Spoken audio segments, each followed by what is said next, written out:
তুমুল রক্তক্ষয়ী যুদ্ধ। একদিকে ছিল ইসরায়েলের শক্তিশালী সামরিক বাহিনী, অন্যদিকে হামাসের অদম্য প্রতিরোধ। এক অদ্ভুত নাটকীয় পরিণতি। টানা 15 মাস লড়াই শেষে যুদ্ধবিরতিতে সম্মত হল ইসরায়েল ও ফিলিস্তিনের স্বাধীনতাকামী সংগঠন হামাস। কে জিতল, কে হারল? এপির বিশ্লেষণ। এখন যেখানে এসে দাঁড়িয়েছে সেখানে কি আসলেই শেষ? হামাস কি একটি নতুন অধ্যায় শুরু করবে? 15 মাসের অস্থির লড়াইয়ের পরও কি তারা টিকে থাকবে? 2023 সালের 7 অক্টোবর হামাসের আক্রমণে ইসরায়েল চমকে গিয়েছিল। গাজা থেকে শুরু হওয়া রকেট আক্রমণ এবং নিরাপত্তা ক্যাম্প ভেঙে যাওয়ার পরও ইসরায়েলি সেনারা পাল্টা আক্রমণ শুরু করে। প্রতিটি পাল্টা আক্রমণ এক একটি ধ্বংসযজ্ঞ। কিন্তু যুদ্ধ শেষ হওয়ার নাম নেই। গাজার ঘরবাড়ি, স্কুল, হাসপাতাল একের পর এক ধ্বংস হচ্ছিল, আর মাটির নিচে যে সুড়ঙ্গ ছিল সেগুলিও একে একে তছনছ হয়ে যাচ্ছিল। কিন্তু সে বিপদ, সে আতঙ্ক, সে ধ্বংসযজ্ঞেও হামাস কি যেন রহস্যময় শক্তি দেখাচ্ছিল। ক্ষতির পর ক্ষতি, অথচ তারা এক মুহূর্তের জন্যেও থামেনি।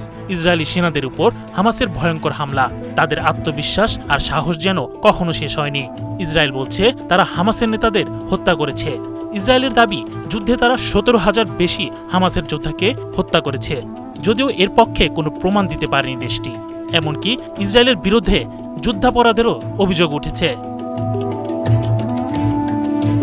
তবে তারা কি তাদের দুই প্রধান লক্ষ্য, হামাসকে নির্মূল করা এবং গাজার জিম্মিদের ফেরত আনা, অর্জন করতে পেরেছে? বাস্তবে কিছুই তারা সম্পূর্ণ করতে পারেনি।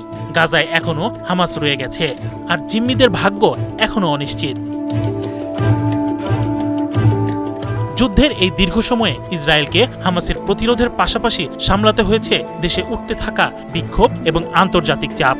নেতানিয়াহুর বিরুদ্ধে অভিযোগ উঠেছে তিনি জিম্মিদের মুক্তির চেয়ে নিজের রাজনৈতিক স্বার্থেই বেশি মনোযোগী।